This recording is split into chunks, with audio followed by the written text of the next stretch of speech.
एक नगर में एक सेठ रहता था। उसके पास अपार धन संपत्ति थी। उसका एक ही पुत्र था। कालांतर में सेठ के परलोक गमन के उपरांत उसके पुत्र ने कुसंगति के प्रभाव में सारा धन नष्ट कर दिया। उसके घर की हालत बहुत खराब हो गई। अब उसके खाने के भी लाले पड़ गए। तब उसकी पत्नी ने कहा, स्वामी, अगर हम दोनों काम करें तो हमारी समस्याएं कुछ कम हो सकती हैं। कम से कम भोजन की दिक्कत तो नहीं होगी। सेठ की पत्नी दूसरों के घर खाना बनाने और अन्य घरेलू काम करने लगी। सेठ जंगल से लकड़ियां काट कर लाता और बाजार में बेचता। जैसे तैसे उनका गुजर बसर होने लगा। लेकिन कभी अभावपूर्ण जीवन और कठिन कार्य करने का अभ्यास न होने के कारण सेठ के बेटे को बड़ा कष्ट हो रहा था। एक दिन जंगल में वह अपने पुराने दिनों को याद कर कर जोर जोर से रोने लगा। उसी समय भाग्य देवता लक्ष्मी जी जंगल में घूमने निकले। सेठ की दीन दशा देखकर देवी लक्ष्मी गर्व से बोली, देखिए भाग्य देवता, मेरे बिना आदमी की क्या हालत होती है। भाग्य देवता मुस्कुराकर बोले, देवी, आपका कथन सत्य नहीं है। मनुष्य भाग्य प्रधान होता है। सुख दुख सब उसके कर्मों का फल है। यदि मनुष्य के कर्म सही नहीं हैं तो उसका भाग्य भी खराब हो जाता है। विपुल संपत्ति भी उसका भला नहीं कर सकती। लेकिन लक्ष्मी जी उनके कथन से संतुष्ट नहीं हुई। अनंत भाग्य देवता ने कहा, ठीक है, आप इस सेठ को पुण्य धनवान बना दीजिए। लक्ष्मी जी ने उस सेठ के रास्ते में 2 बहुमूल्य लाल डाल दिए। सेठ पहले धनवान था। वह लालों के महत्व को जानता था। उसने खुशी खुशी लाल उठा लिए और घर की ओर चल दिया। उसने सोचा, अब उसके दुख भरे दिन बीत गए हैं। रास्ते में नदी किनारे वह पानी पीने के लिए रुका। जैसे ही वह पानी पीने झुका, दोनों लाल जेब से निकलकर नदी में गिर गए और एक मछली उन्हें खाने की चीज़ समझकर निगल गई। सेठ के देखते देखते वह मछली नदी में गायब हो गई। अपने भाग्य को कोसता सेठ घर वापस आ गया। दूसरे दिन जब वह जंगल में लकड़ी काटने लग गया, तब लक्ष्मी जी ने उसके रास्ते में बहुमूल्य मोतियों का हार रख दिया। सेठ ने खुश होकर उसे उठा लिया और हार को अपनी पगड़ी में सुरक्षित रख लिया।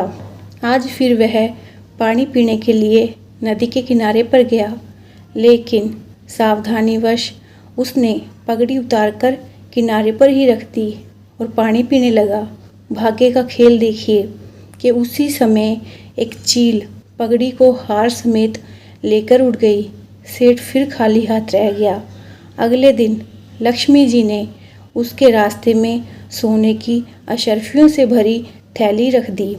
सेठ ने थैली को देखकर ऊपर वाले को धन्यवाद दिया। वह थैली को लेकर इस बार सीधे घर गया। घर पर उसने देखा कि दरवाज़ा बंद है। उसकी पत्नी किसी काम से पड़ोस में गई थी। उसने अशर्फियों की थैली को घर के बाहर ही एक खूंटी पर टांग दिया और अपने पति को बुलाने के लिए पड़ोसी के घर चला गया। उसी समय उसकी एक दूसरी पड़ोसन उसकी पत्नी से मिलने आई। उसने देखा कि दरवाज़ा बंद है और एक थैली बाहर खूंटी पर टंगी है। उत्सुकतावश उसने थैली को खोलकर देखा तो उसमें सोने की अशर्फियाँ भरी थी। उसे लालच आ गया और वह थैली लेकर चुपचाप अपने घर चली गई।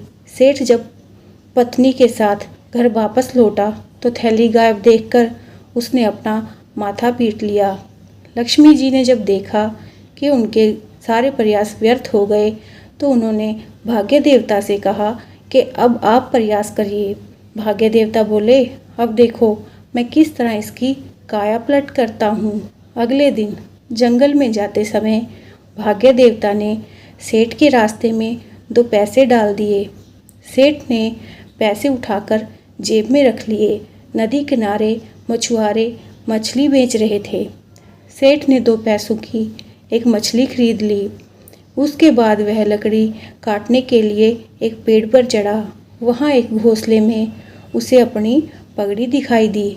जब उसने पगड़ी को उठाया तो उसे मोतियों का हार भी मिल गया। सेठ बहुत खुश हुआ। नीचे उतरकर वह सीधे घर चला गया। दरवाजे पर पहुंचकर उसने अपनी पत्नी से जोर से कहा, खोई हुई चीज़ का पता चल गया है।